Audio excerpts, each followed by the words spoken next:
ધોરણ 12 સાયન્સનું પરિણામ 81.89% જાહેર થયું છે।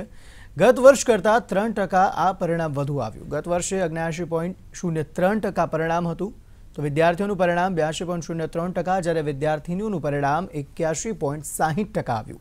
સૌથી વધુ પરિણામ ધરાવતું કેન્દ્ર ગોંડલ છે, જેનું 98.77% પરિણામ આવ્યું, જ્યારે સૌથી ઓછું પરિણામ ધરાવતું કેન્દ્ર સિલવાસા છે, જેનું 39.9% પરિણામ આવ્યું। તો 94.2% સાથે સૌથી વધુ પરિણામ ધરાવતો જિલ્લો બોટાદ જાહેર થયો, જ્યારે છોટાઉદેપુર 51.54% સાથે સૌથી ઓછું પરિણામ ધરાવતો જિલ્લો છે। અંગ્રેજી માધ્યમનું 84.87% પરિણામ આવ્યું છે અને ગુજરાતી માધ્યમનું પરિણામ 81.61% આવ્યું છે।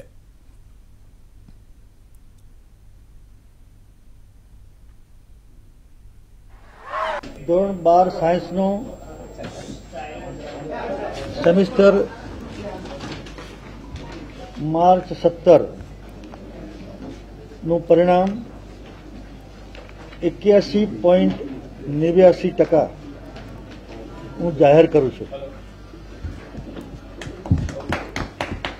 ગયા વર્ષે 79.03 હતું અને સરખામણીમાં પરિણામ વધ્યું છે।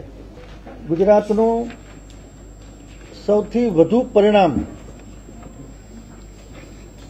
ધરાવતું કેન્દ્ર ગોંડલ છે, જેનું પરિણામ 98.77 છે। ગોંડલને હું અભિનંદન આપું છું, કેન્દ્રને। ગયા વર્ષે પણ 97.17 સાથે 2016માં પણ ગોંડલનું કેન્દ્ર પ્રથમ રહ્યું હતું। સૌથી ઓછું પરિણામ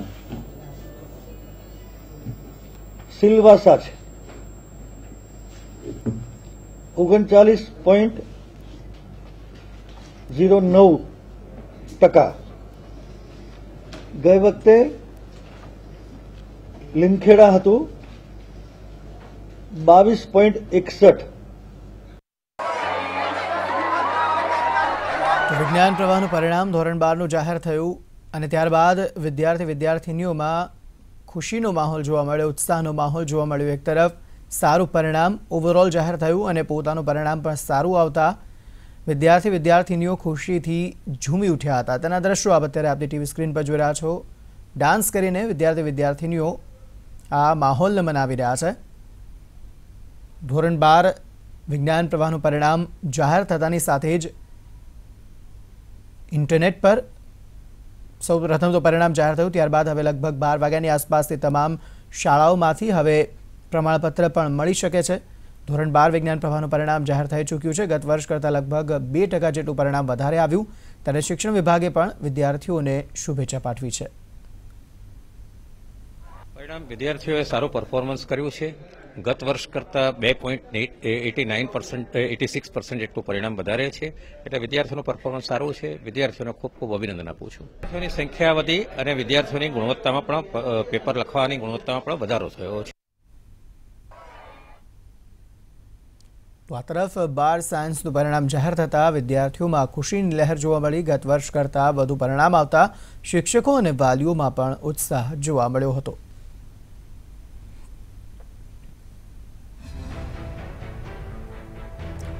તો વિદ્યાર્થીઓની સાથે સાથે વાલીઓમાં પણ ખુશીનો માહોલ જોવા મળ્યો હતો। એક તરફ નીટનું ટેન્શન તમામ વિદ્યાર્થીઓને સતાવી રહ્યું હતું, પરંતુ જ્યારે પરિણામ આવ્યું ત્યારે પરિણામના કારણે લોકોમાં ઉત્સાહનો માહોલ છે।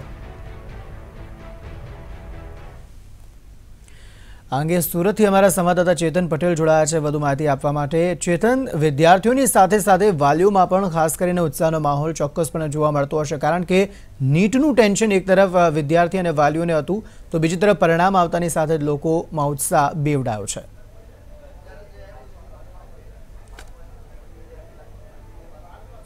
જી, ખાસ કરીને વાત કરીએ તો પાછલા વર્ષ કરતાં આ વર્ષે જે રીતે પરિણામ સુધર્યું છે તેને લઈને વિદ્યાર્થીઓમાં ક્યાંક ને ક્યાંક ઉત્સાહનું વાતાવરણ જોવા મળ્યું છે. બીજી તરફ જે નીટની પરીક્ષા હતું તેનું પણ ટેન્શન વિદ્યાર્થીઓનું ઓછું થઈ ગયું છે. મહત્વની વાત એ છે કે સુરતનો 188 જેટલા વિદ્યાર્થીઓ A1 ગ્રેડમાં આવ્યા છે, જેને લઈને વિદ્યાર્થીઓમાં ક્યાંક ને ક્યાંક ઉત્સાહનું વાતાવરણ જોવા મળી રહ્યું છે. આપણી સાથે A1 ગ્રેડના વિદ્યાર્થીઓ જોડાયા છે, તેમની સાથે વાતચીત કરીશું. જી, ખાસ કરીને A1 ગ્રેડ આવ્યો છે, કઈ રીતે મહેનત રહી છે, માતા પિતાની કઈ રીતે મહેનત રહી છે? સવારના સ્કૂલે આવી જતા 7 વાગ્યાના, તો રાતે 4-5 કોકવારે સરને પૂછવા રોકાયા હોય, ન આવડું હોય તો બી 7 વાગી જાય. લેટ સુધી અહીંયા રોકાતા, ઘરે જઈને પછી રિવિઝન કરતા, મહેનત કરતા. ઘરે મમ્મી પપ્પાનો ફૂલ સપોર્ટ હતો. એ પ્રમાણે મહેનત તો બહુ કરી છે, બધાએ સપોર્ટ એટલો કર્યો છે, સાથ આપ્યો છે, અને વધારે ને વધારે રિવિઝનથી જ તે વધારે પર્સન્ટેજ આવ્યા છે અને A1 આવ્યો છે. જી, ખાસ કરીને વાત કરો તો નીટનું એ જે એક્ઝામનું ટેન્શન હતું એ હવે ક્યાંક ને ક્યાંક ઓછું થઈ ગયું છે, કેવું લાગી રહ્યું છે? અત્યારે રિઝલ્ટ આવી ગયું છે તો એનો તો ટેન્શન છે નહીં હવે. પહેલાં જે હતું એ તો હવે એટલું બધું રહ્યું નથી, કારણ કે ઘણો ઉત્સાહ છે, રિઝલ્ટ આવી ગયું છે એનો, અને ખૂબ સારું રિઝલ્ટ આવ્યું છે. જી, વિદ્યાર્થીની સાથે વિદ્યાર્થીનીઓમાં પણ ભારે ઉત્સાહ જોવા મળી રહ્યો છે. આપણી સાથે એક વિદ્યાર્થીની જોયા છે, A1 ગ્રેડમાં આવી છે. જી, ખાસ કરીને A1 ગ્રેડ પ્રાપ્ત થયો છે, કેવો ઉત્સાહ જોવા મળી રહ્યો છે? અત્યારે તો બહુ ઘણો જ ઉત્સાહ જોવા મળ્યો છે, અને રિઝલ્ટ આવ્યું તો એના બદલ અમે બહુ જ ખુશ છીએ અત્યારે. જી, ખાસ કરીને વર્ષ દરમિયાન મહેનત કયા પ્રકારની રહી છે? એકચ્યુઅલી અમે અડધો દિવસ તો સ્કૂલે જ રહેવાના છીએ, જે સ્કૂલમાં સર ગાઈડન્સ આપે એ રીતે અમે મહેનત કરીએ. ઘરે જઈને પછી 4 થી 5 કલાક મિનિમમ તો જોઈએ જ છે. બસ એટલી મહેનત કરે એટલે રિઝલ્ટ 100% આવે જ છે. જી, ખાસ કરીને શું બનવા માંગો છો? હું આઈટીમાં સોફ્ટવેર એન્જિનિયરિંગ બનવા માંગુ છું. જી, ખાસ કરીને નીટનું જે એક્ઝામનું જે ટેન્શન હતું તે ક્યાંક ને ક્યાંક હલતું થઈ ગયું છે, શું કહેશો?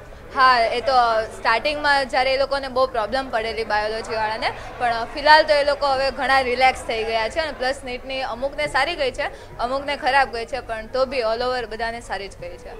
જી, આપે જે રીતે સાંભળ્યું તે રીતે ક્યાંક ને ક્યાંક જે નીટની પરીક્ષાને લઈને જે ટેન્શન હતું તે વિદ્યાર્થીઓ હળવાશ અનુભવી રહ્યા છે, અને ખાસ કરીને જે રીતે રિઝલ્ટ આવ્યું છે તે રિઝલ્ટને હાલ વધાવી લેવામાં આવ્યું છે. તેમજ જે A1 ગ્રેડમાં જે સુરતે બાજી મારી છે તેને લઈને વિદ્યાર્થીઓમાં ભારે ઉત્સાહ જોવા મળી રહ્યો છે. જી, આભાર ચેતન, સમગ્ર માહિતી આપવા બદલ. તો વિદ્યાર્થીનીઓમાં ભારે ઉત્સાહનો માહોલ જોવા મળી રહ્યો છે. ધોરણ 12 સાયન્સનું રિઝલ્ટ આવતાની સાથે જ હવે વિદ્યાર્થીઓ એ મૂંઝવણમાં પણ હશે.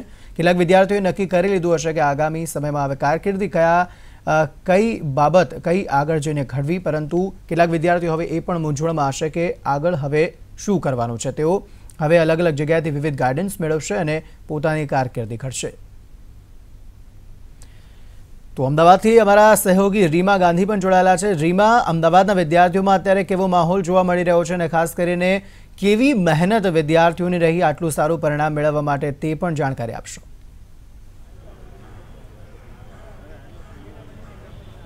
જી અંકિત, ખાસ કરીને આજે પરિણામ જાહેર થઈ ગયું છે. આપણે વિદ્યાર્થીઓ પાસેથી જાણીશું શું પરિણામ આવ્યું છે. જેટલું એક્સપેક્ટ કર્યું હતું એટલું જ આવ્યું છે. વર્ષની મહેનત હતી, પરિણામ કેવું લાગી રહ્યું છે? મારે 98.71% છે, અને આ જે રિઝલ્ટ છે મને બહુ જ સારું લાગ્યું છે, અને જે પ્રમાણે મહેનત કરી હતી એ પ્રમાણેનું પરિણામ બહુ જ સારું છે. અને આ વર્ષ દરમિયાન મારા પેરેન્ટ્સ અને મારા ટ્યુશનના સર રાજેશ સર અને અમૃત સર, આ બંનેનો એટલો સપોર્ટ હતો કે જેના માટે હું એટલી ઇમ્પ્રેસ એક વન ટાઈપ ઓફ જી અંકિત, આપણે જોયું કે વિદ્યાર્થીઓમાં પણ જે રિઝલ્ટ જે છે તેને લઈને ખૂબ જ ઉત્સાહ જોવા મળી રહ્યો છે.